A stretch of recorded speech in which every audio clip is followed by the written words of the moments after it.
Hello student, आज के इस वीडियो के साथ स्टार्ट कर रहे हैं हम इकोनॉमिक्स के चैप्टर नंबर 2 का एमसीक्यूज पोर्शन। और आपको बता दूं ये चैप्टर 2 जो है उपभोक्ता व्यवहार से रिलेटेड है, कंज्यूमर बिहेवियर से रिलेटेड है।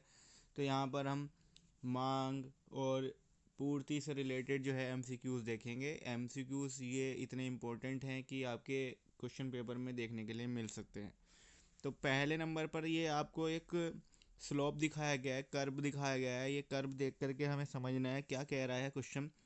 निम्नांकित चित्र में मांग वक्र की लोच का मान होगा।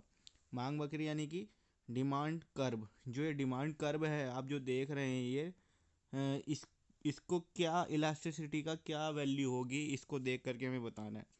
तो आप एक चीज़ महसूस कर रहे होंगे, ओरिजिन पॉइंट इसका ओ है और एक्स एक्सिस और वाई एक्सिस पर आप देख रहे हैं वाई एक्सिस पर मूल्य है और एक्स एक्सिस पर इसकी मांग है। तो जिस जिस मात्रा में मूल्य बढ़ रहा है उसी मात्रा में आप मांग को बढ़ते हुए देख रहे हैं, यानी कि यहाँ पर समान कार्य चल रहा है, बराबर चल रहा है। तो ये जो आय और मांग वक्र जो है ये, इसमें आप जो देखेंगे ऑप्शन नंबर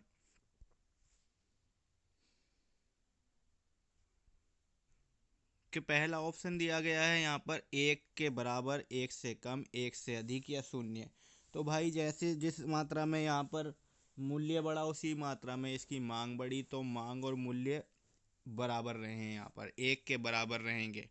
दूसरा क्वेश्चन है प्रभावी मांग का संबंध है। प्रभावी मांग यानी इफेक्टिव डिमांड का जो संबंध होता है, इनमें से कौन से अर्थशास्त्री हैं जिन्होंने इफेक्टिव मांग के बारे में बताया, इफेक्टिव डिमांड के बारे में बताया। तो ए सी पीगू, जे एम केन्स, जे बी सेसे या एल्फ्रेड मार्शल। तो भैया इसका आंसर मिलेगा आपको जे बी सेसे। ठीक है, अगला क्वेश्चन देखते हैं। पूरक वस्तुओं के लिए, भाई पूरक वस्तु कौन सी होती हैं? ये होती हैं कॉम्प्लीमेंट्री गुड्स। कॉम्प्लीमेंट्री गुड्स कौन से होते हैं? जो आपकी भरपाई कर सकें, मतलब एक गुड्स की अगर उपलब्धता ना हो तो दूसरे से काम चलाया जा सके। तो पूरक वस्तुओं के लिए मांग की तिर्यक लोच यानी कि क्रॉस इलास्टिसिटी जो होती है डिमांड की, वो धनात्मक होगी, ऋणात्मक होगी, शून्य होगी या अनंत होगी। तो हमेशा ध्यान रखिए, जब आप क्रॉस इलास्टिसिटी डिमांड की बात करते हैं तो यहाँ पर नेगेटिव इलास्टिसिटी जाती है, पॉजिटिव नहीं जाएगी। ठीक, क्योंकि यहाँ क्या होगा, एक वस्तु की अ, उपलब्धता ना होने के कारण दूसरी वस्तु की मांग बढ़ रही है, तो एक वस्तु की डायरेक्ट मांग घट रही है, तो एक चीज़ ऋणात्मक हो रही है यानी कि नेगेटिव हो रही है। समग्र मांग बराबर होती है, तो ये समग्र मांग बराबर होती है सी प्लस आई, सी प्लस एस, सी माइनस आई, सी माइनस एस, सी प्लस आई के इक्वल। ठीक, आगे बढ़ते हैं। हमारा पांचवा क्वेश्चन है, जब मांग वक्र एक्स एक्सिस के समांतर होता है यानी पैरेलल होता है तो मांग की लोच कैसी होगी?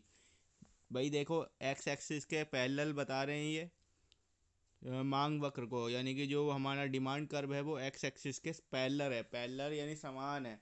तो मांग की लोच कैसी होगी? एक के बराबर होगी, एक से अधिक होगी, एक से कम होगी, अनंत होगी। तो भाई जब पैरेलल होगी तो वो तो आगे तक चलती रहेगी, या इसी तरह से चलती रहेगी। तो वहाँ मांग की लोच जो होगी आपकी क्या होगी भैया? अनंत तक जाएगी। उदासीन वक्र विश्लेषण किसने प्रतिपादित किया? ये ऐसे क्वेश्चन है जो अगर एग्ज़ाम में आए और आपने पढ़े होंगे तभी आप इनका आंसर कर पाएंगे। मार्शल, पीगू, हिक्स या रॉबिन्स? तो इसका आंसर है भाई हिक्स।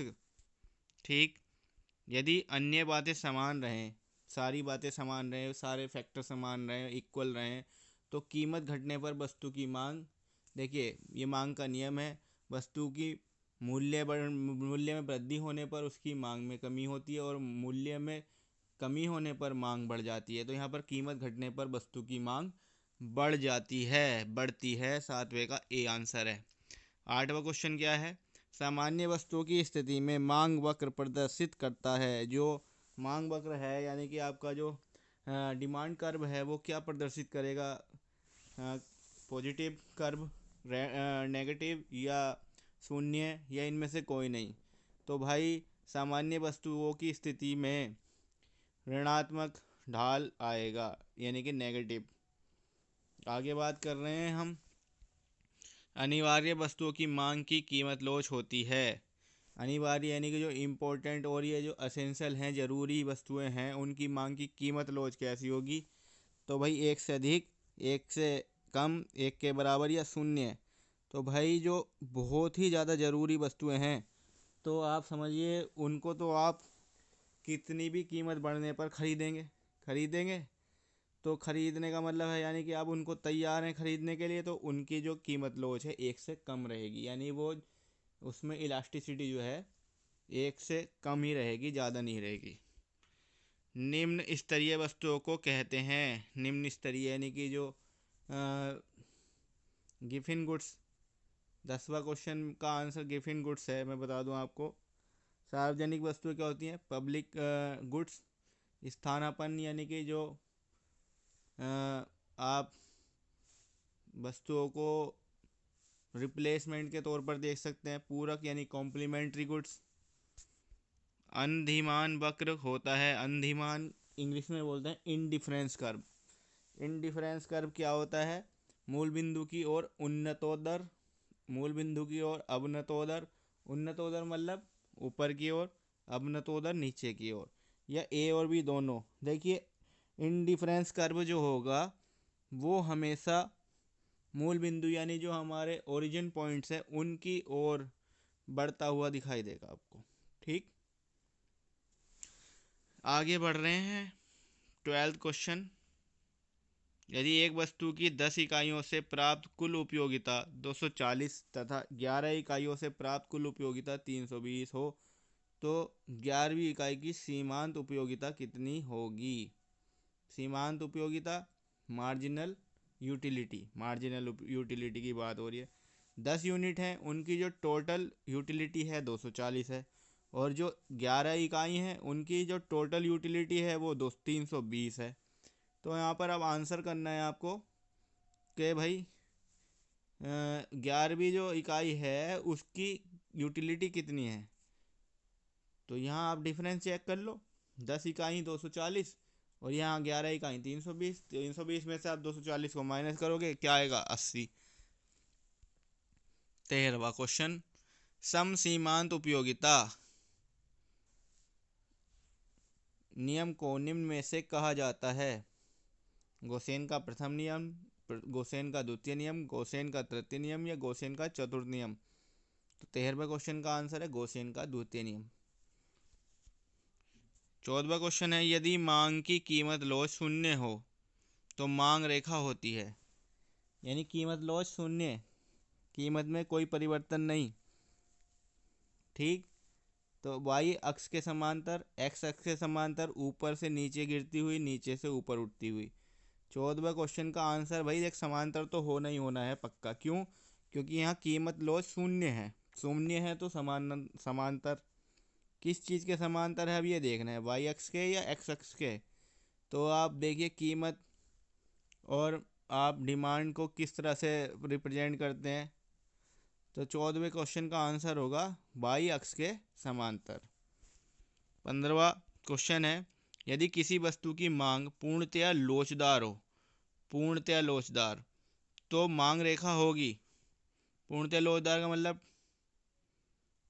टोटली चेंज आ गया उसमें। तो वाई अक्ष से समांतर, एक्स अक्ष से समांतर, या मूल से 45 अंश का कोण वाली। तो यहाँ क्या आंसर होगा 15वें का? वो एक्स अक्ष के समांतर होगी। ठीक, अगर आपका अभी पीछे जब हमने क्वेश्चन करा था, यदि मांग की कीमत लोच शून्य है, कीमत लोच क्या है? शून्य है, तो वो वाई अक्ष से समांतर होगी। और यदि वस्तु की मांग पूर्णतया लोचदार है तो वो एक्स अक्ष से समांतर होगी। चलो भाई, 16वां क्वेश्चन है, चाय की कीमत में वृद्धि से चीनी की मांग में होगी। भाई देखो चाय की कीमत में वृद्धि हो गई तो चीनी की मांग में क्या होगी? बताओ आप, ये तो एक दूसरे के ऊपर डिपेंडेंट है। तो अगर चाय की मात्रा में, चाय की कीमत में वृद्धि हो जाएगी तो चीनी की मांग में कमी होगी ना। समझ गए? क्योंकि चाय फिर कम बिकेगी, चाय कम बिकेगी तो चीनी की मांग कम हो जाएगी। विलासिता की वस्तुओं की मांग की कीमत लोच होती है। विलासिता यानी कि जो आप एंजॉयमेंट और दिखावा, ये सब से रिलेटेड जो डिमांड होती है, उनकी जो मांग की कीमत लोच होती है वो इकाई से अधिक होगी, इकाई से कम होगी, शून्य होगी या अनंत होगी। तो बताओ भाई क्या आंसर होगा इसका? विलासिता वाली चीज़, उनकी जो कीमत लोच होती है वो इकाई से अधिक होती है। क्यों? क्योंकि वो हर कोई तो यूज़ करता नहीं। 18वां, यदि किसी देश के आयातों में वृद्धि हो, आयात यानी कि जो इंपोर्ट होते हैं उसमें वृद्धि हो, तो घरेलू वस्तुओं व बस सेवाओं की मांग क्या होगी? बढ़ जाएगी या घट जाएगी या परिवर्तित रहेगी? भाई दिमाग लगा के बताओ। जब दूसरे देशों से हम माल मंगाएंगे, इंपोर्ट करते रहेंगे, तो हमारे देश का प्रोडक्ट कौन लेगा भाई? यानी घटेगी उसकी वैल्यू। ठीक, आइए क्वेश्चन नंबर 19 देखते हैं। निम्नलिखित में से एक अनधीमान वक्र की विशेषता कौन नहीं है? इंडिफरेंस कर्व की इनमें से कौन सी विशेषता नहीं है? एक अनधीमान वक्र सदैव ऊपर बाईं ओर से नीचे दाहिनी ओर गिरता है। बताओ भाई, ऊपर से नीचे की ओर गिरता है, बिल्कुल सही बात है। दो अनधीमान वक्र एक दूसरे को काट सकते हैं। बताओ, काट सकते हैं? बिल्कुल काट सकते हैं। उच्च अनधीमान वक्र संतुष्टि के ऊंचे स्तर को दिखाते हैं। और यहाँ क्या लिखा है लास्ट में? यह आवश्यक नहीं है कि दो अनधीमान वक्र सदैव एक दूसरे के समानांतर हैं हों। तो ये बात सही नहीं है, इसकी विशेषता ये सही नहीं है। आगे बढ़ रहे हैं। 20वां क्वेश्चन क्या है? किसी वस्तु की ए उपभोक्ता द्वारा मांग 10 इकाइयों की और बी उपभोक्ता द्वारा 20 इकाइयों की है तो बाजार मांग होगी। ए उपभोक्ता द्वारा तो 10 इकाई की मांग हो रही है और बी उपभोक्ता द्वारा 20 इकाइयों की मांग हो रही है, तो उसकी बाजार मांग कितनी होगी? कितनी होगी मेरे साथियों? 20 और 10 30।